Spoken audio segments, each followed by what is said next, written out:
bw'osoma mu mawulire osangamu ettemu, TV kuliko ettemu, ekyalo ekindi mulimu ettemu.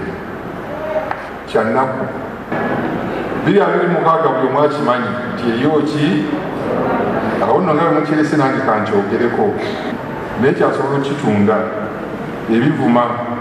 Bannange abo bonna abeetabye mu kampeyini eno ey'okulonda okulondebwa, mukozese olulimi olw'ekigunjufu, yogera amazima, buulira abantu lwaki weesimbyewo era oyagala kukola ki kyoyagala okukolera abantu. Kati abantu babawulirize ate oluvannyuma balyoke basalewo. Mutatunda bintu bye mukoze mwenna naddala ettaka ng'omukyala tamanyi, n'okugaba ebintu naddala amaka wemuwangaalira. Gwe n'osalawo nga ggwe oli n'omuleka yeeyo balaze luddawo bagenze luddawa n'omuleka abiri ku lwe. Mukola mwenna ne mutoba mwenna ebiwandiiko naga omwami gwe mutwe kaatule ku ndagaano eno oba ku kyapa.